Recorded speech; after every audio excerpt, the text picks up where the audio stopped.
샬롬, 리우 선생의 구속사 천국열차, 유도순 목사님의 신구약 성경 파노라마를 낭독하는 시간입니다.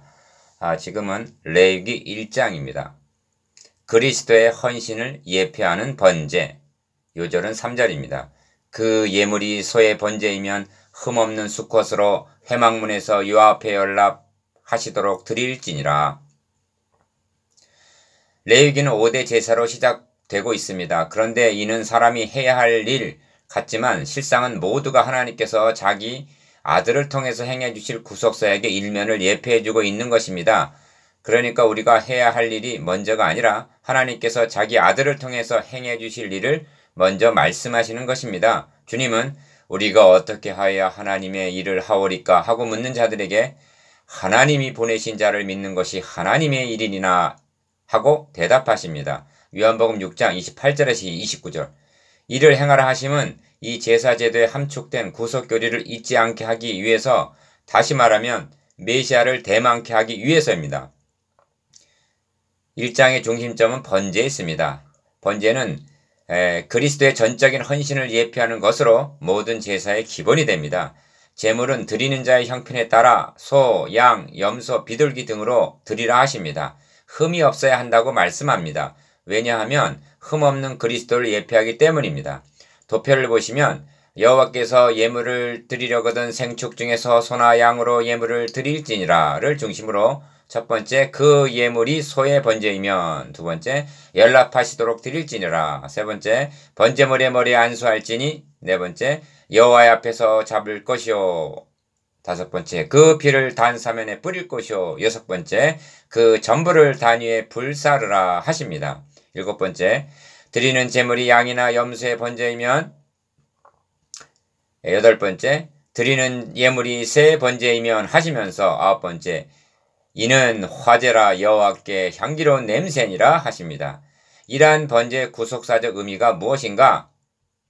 첫째 단원 1절에서 9절 안수하고 잡아 화제로 드리라. 둘째 단원 10절에서 17절 여호와께 향기로운 냄새니라.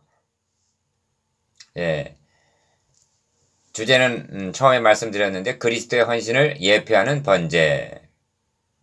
하나님은 시내산에서 십계명의 돌비만을 주신 것이 아니라 성막 식양도 주셨습니다. 십계명과 성막 식양에 함의된 구속사적 의미를 깨닫는다는 것은 구원 계획을 이해하는 데 사활적으로 중요합니다. 십계명의 돌비는 죄를 적발해내고 정죄합니다. 그러나 성막의 번제단에서는 대속제물이 죽어 피를 흘리고 화제로 드려짐으로 죄를 사하여 주는 것입니다. 그러므로 십계명이 율법이라면 성막은 복음의 모형이라고 말할 수가 있습니다. 그러므로 율법은 우리를 그리스도에게로 인도해주는 몽학선생 역할을 하는 것입니다. 출애굽한 하나님의 백성들은 1년 정도 시내산에 머물면서 식양대로 성막을 세웠습니다. 출애굽기는 성막이 완성되어서 그 후에 구름이 회막에 덮이고 여호와의 영광이 성막에 충만하며 출애굽기 40장 34절 하고 마치고 있는데, 하나님이 임재한 곳이기에 성막이라 하고 하나님과의 교제가 이루어지는 곳이기에 회막이라 하는 것입니다. 그런 후에 레위기가 자리 잡고 있는데, 레위기는 돌비가 아닌 성막 계시를 확대해서 보여주고 있는 것으로 꼭 필요한 것이 있어야 할 자리에 놓여 있는 것입니다. 그러므로 출애굽기는 시내산에서 말씀하셨으나 레위기는 여호와께서 회막에서 모세를 부르시고 그에게 일러 가라사대 1절 하고 회막에서 말씀을 하십니다. 5대 제사 중 첫 번으로 말씀하시는 것이 번제입니다. 레위기는 크게 두 부분으로 되어 있는데, 앞부분 1에서 17장에서는 영광으로 충만한 성막에서 바른 예배를 드리는 방법을 말씀하고 있고, 뒷부분 18에서 27장에서는 하나님과 지속적으로 교제를 동행하는 방법을 계시해주고 있습니다. 우선적으로 하나님께 나아가는 것이 어떻게 가능해지는가? 즉 어떤 예배를 하나님이 기쁘게 받으시는가를 상고하도록 하겠습니다. 첫째 단원 1절에서 9절 안수하고 잡아 화제로 드리라. 여호와께서 회막에서 모세를 부르시고 그에게 일러 가라사대 이스라엘 자손에게 구하여 이르라. 너희 중에 누구든지 여호와께 예물을 드리려거든.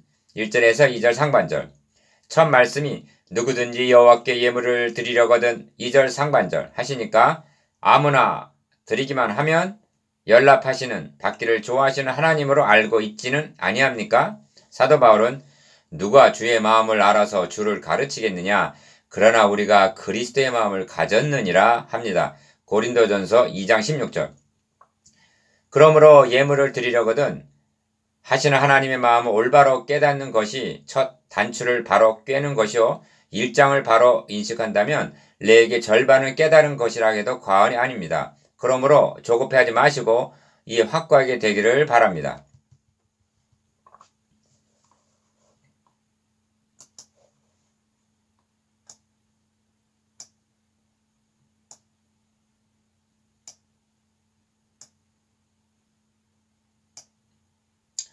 예를 들어 보겠습니다. 민수기 28에서 29장에서는 또 그들에게 이르라 너희가 여호와께 드릴 화제는 이러하니 1년 되고 흠없는 수양을 매일 둘씩 상번제로 드리되 민수기 28장 3절하고 드리라는 말이 50번 정도 나옵니다. 이런 말씀을 대할 때 교훈적인 입장은 하나님은 이처럼 예물 드리는 것을 기뻐하신다. 이것이 축복을 받는 비결이다. 하고 말할 것입니다.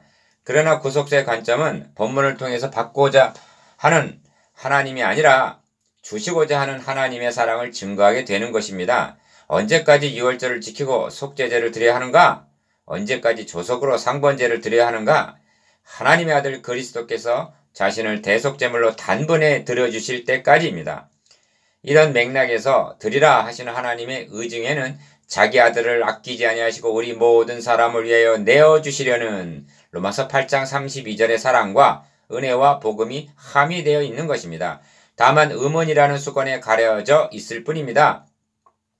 이제는 의문의 수건이 벗어져서 복음의 빛이 찬란하게 빛을 발하고 있으며 이를 증거하라고 셈을 입은 자들이 설교자여 이를 증거하기 위해서 이 책을 쓰고 있습니다. 주심이 먼저입니다. 누가 주께 먼저 드려서 갚으심을 받겠느냐 합니다. 로마서 11장 35절. 아무도 없습니다. 받는 것이 먼저입니다. 받은 자만이 감사함으로 드릴 수가 있는 것입니다.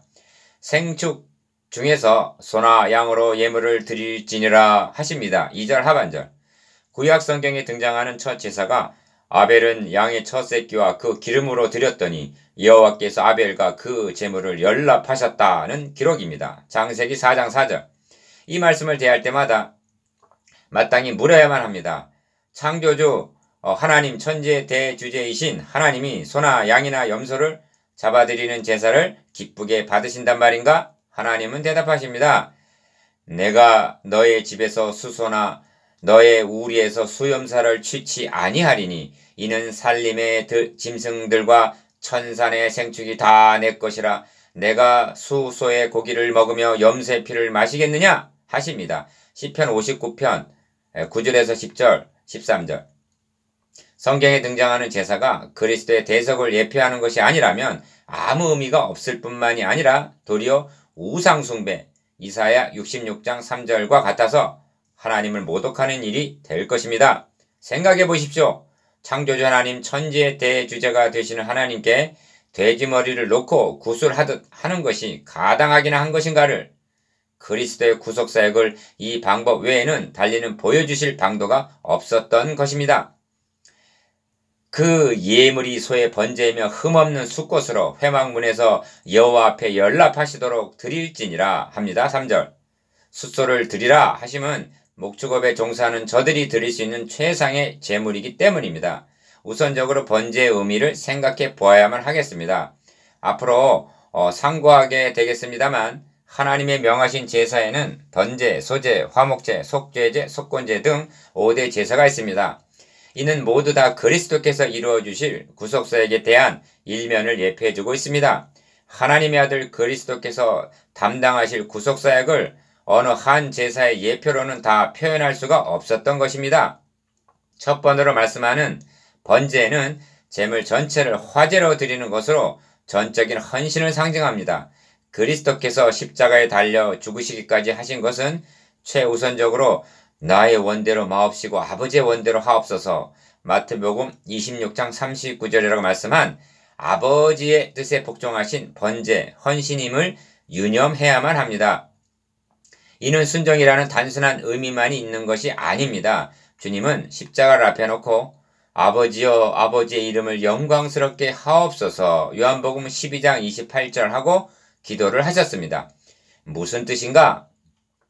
구원 계획에는 하나님의 거룩하신 이름과 영예가 걸려 있다는 점을 인식하는 것이 구원 계획을 이해하는 데 사활적으로 중요한 요점입니다.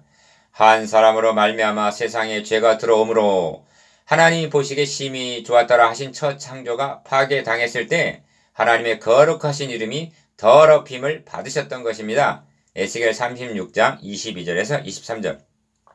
하나님은 선언하십니다. 내가 나를 위하여 이를 이룰 것이라. 어찌 내 이름을 욕되게 하리요? 내 영광을 다른 자에게 주지 아니하리라. 이사야 48장 11절. 주님께서 십자가를 담당하신 최우선적인 목적은 하나님의 거룩하신 이름과 영광을 위해서였습니다. 베드로가 그리 마옵소서 하고 간했을 때 어찌하여 사탄아 내 뒤로 물러가라 하셨는가? 하나님의 일, 즉 그의 나라와 그의 의는 생각지 아니하고 도리어 사람의 일을 생각했기 때문입니다. 이것이 번제의 의미입니다. 연락하시도록 드릴지니라 하십니다. 3절 하반절. 레위기에는 연락하시도록 드리라는 말이 8번, 연락되지 아니하리라는 말씀도 5번이나 나옵니다. 이는 드림은 우리에게 있으나 연락하심은 하나님께 있음을 나타냅니다. 그러면 어떻게 드리는 것이 연락하시도록 드리는 것인가? 그가 번제물 머리에 안수할지니 그리하면 연락되어 그를 위하여 속죄가 될 것이라 하십니다. 4절. 번제물의 머리에 안수하라는 의미가 중요합니다. 첫째로 이는 죄를 전가시키는 의미가 있습니다. 대속죄일에는 대제사장 아론이 제물의 머리에 두 손으로 안수하여 이스라엘 자손의 모든 불의와 그 범한 모든 죄를 고하고 그 죄를 염소의 머리에 두어 미리 정한 사람에게 맡겨 광야로 보낼지니 합니다. 16장 21절. 이를 염두에 두고 세례 요한은 주님을 가리켜 보라 세상 죄를 지고 가는 하나님의 어린 양이로다 하고 증거했습니다. 이처럼 안수는 자신의 죄를 제물에게 대신 전가하는 의미가 있습니다. 둘째는 너와 나는 하나다 하는 연합의 의미가 있습니다. 구원계획에 있어서 연합교리는 이 비밀이 크도다 한 큰 비밀입니다. 에베소서 5장 32절. 그러면 어떤 비밀이 있는가? 로마서 6장에는 우리가 그리스도와 연합한 자가 되었다고 말씀하면서 함께라는 말이 4번 등장하는데 그리스도와 함께 십자가에 못 박히고 함께 죽고 함께 장사되었다가 함께 살아났다고 말씀합니다. 로마서 6장 6절, 8절, 4절, 8절. 즉 그리스도와 연합한 자는 그리스도에게 되어진 일은 연합한 우리에게도 되어진 일이라고 말씀합니다. 그러니까 안수의 의미는 죄를 전가시킨다는 소극적인 뜻만 있는 것이 아니라 적극적으로 그 제물이 죽을 때 나도 죽었다는 의미가 있다는 말씀입니다. 이런 의미가 머리에 안수할지니 속에 함의된 의미입니다. 그는 여호와 앞에 그 수송아지를 잡을 것이요 합니다. 5절 상반절. 제물은 반드시 죽어야만 합니다. 왜냐하면 죄값은 사망이기 때문입니다. 그러니까 수송아지는 나의 죄를 짊어지고 내 대신 죽임을 당하는 것만이 아니라 나 자신이 죽임을 당하는 장면이기도 합니다. 이를 고백케 하기 위하여 번제를 드리는 장본인이 안수하고 여호와 앞에 잡으라 하시는 것입니다. 아론의 자손 제사장들은 그 피를 가져다가 회막문 앞 단 사면에 뿌릴 것이며 5절 하반절 하십니다. 또한 뿌린다는 의미가 중요합니다. 제물이 죽임을 당하고 피를 흘렸어도 그 피가 뿌려지지 않는다면 효염이 없기 때문입니다. 6월절 양의 피가 이스라엘 집 대문에 뿌려짐으로만이 장자들이 죽임을 당하는 밤에 구원을 얻을 수가 있었던 것입니다. 성경은 생명이 피에 있으므로 피가 죄를 속하느니라 합니다. 17장 11절. 피가 생명이기에 흘린 피는 죽임을 의미하고 흘린 피가 뿌린 피가 되어야만 내게 효염이 있는 것입니다. 새 언약의 중보이신 예수와 및 아벨의 피보다 더 낫게 말하는 뿌린 피니라 합니다. 히브리서 12장 24절. 그러면 피가 뿌려짐으로 우리에게 무엇이 가능해지는지 아십니까? 그것은 죄사함을 받는 자는 소극적인 의미만이 있는 것이 아닙니다. 그러면 이제 우리가 그 피를 인하여 의롭다 하심을 얻었은즉 의롭다 함입니다. 로마서 5장 9절. 내 죄는 주님이 담당하시고 주님의 의를 나에게 전가시켜 주심으로 그 의를 힘입어 의로우신 은혜의 보좌 앞에 나아갈 수가 있다는 말씀입니다. 그러므로 우리가 믿음으로 의롭다 하심을 얻었은즉 우리 주 예수 그리스도로 말미암아 하나님으로 더불어 화평을 누리자. 또한 그로 말미암아 우리가 믿음으로 서 있는 이 은혜에 들어감을 얻었으며 합니다. 로마서 5장 1절에서 2절. 추방을 당한 때가 있었습니다. 그러나 이제는 그리스도의 구속으로 말미암아 은혜에 들어감을 얻게 되었다는 것입니다. 이 들어감을 좀 더 강조를 해야만 하겠습니다. 우리가 그 안에서 그를 믿음으로 말미암아 담대함과 하나님께 당당히 나아감을 얻느니라 합니다. 에베소서 3장 12절. 이는 저 그리스도로 말미암아 우리 둘이 한 성령 안에서 아버지께 나아감을 얻게 하려 하심이라. 에베소서 2장 18절. 그리스도께서도 한번 죄를 위하여 죽으사 의인으로서 불의한 자를 대신하셨으니 이는 우리를 하나님 앞으로 인도하려 하심이라. 베드로전서 3장 18절. 그러므로 우리가 긍휼하심을 받고 때를 따라 돕는 은혜를 얻기 위하여 은혜의 보좌 앞에 담대히 나아갈 것이니라. 히브리서 4장 16절. 이상 인용한 말씀의 공통점은 하나님 앞에 나아감인데 이것이 어떻게 가능하여지는가? 예수의 피를 힘입어. 히브리서 10장 19절. 즉 오직 그 의를 힘입어 들어가는 것입니다. 이것이 피를 뿌릴지니라는 말씀 속에 함의된 의미입니다. 이는 어린아이라도 깨닫기에 부족함이 없는 복음에 대한 예표입니다. 번제를 드리는 장본인이 있습니다. 죽임을 당하는 숫송아지가 있습니다. 피를 뿌려줄 제사장이 있습니다. 그리고 여호와 앞에서 하신 하나님이 계십니다. 죄인이 나 자신이 하나님 앞에 나아가는 것을 가능케 하기 위해서는 대신 죽는 희생제물과 이를 드려줄 제사장, 중보자가 필요함을 계시해주고 있는 것입니다. 그는 또 그 번제 위에 희생의 가죽을 벗기고 각을 뜰 것이요 제사장 아론의 자손들은 단 위에 불을 두고 불 위에 나무를 버려놓고 6절 7절. 아론의 자손 제사장들은 그 뜬 각과 머리와 기름을 단 위에 불 위에 있는 나무에 버려 놓을 것이며 그 내장과 정강이를 물로 씻을 것이요 제사장은 그 전부를 단 위에 불살라 번제를 삼을지니 6절에서 9절 상반절 합니다. 속죄 피는 단 사면에 뿌려지고 제물은 단 위에서 그 전부를 불살라 번제를 삼을지니 하십니다. 여기에 번제와 속죄제의 다른 특성이 나타납니다.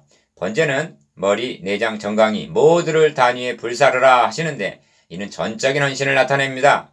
그러나 속죄제 때는 중요한 일부와 기름만을 취하여 단 위에 불사르고 머리, 다리, 내장 등 전체는 진 바깥 재버리는 곳에서 불사르라 하십니다.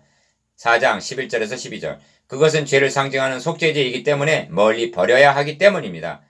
그리스도의 구속으로 말미암아 하나님의 자녀가 된 우리들이 드리는 예배에는 번제와 같은 요소가 있습니다. 너희 몸은 너희가 하나님께로부터 받은 바 너희 가운데 계신 성령의 전인 줄을 알지 못하느냐? 너희는 너희 것이 아니라 값으로 산 것이 되었으니 그런즉 너희 몸으로 하나님께 영광을 돌리라 합니다. 고린도전서 6장 19절에서 20절.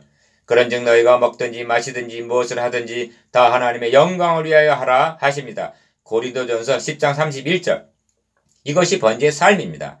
우리의 헌신이 단 위에 올려져 불사름으로 여호와께 향기로운 냄새니라 하고 연락하심을 받는다는 것이 얼마나 복된 일인가.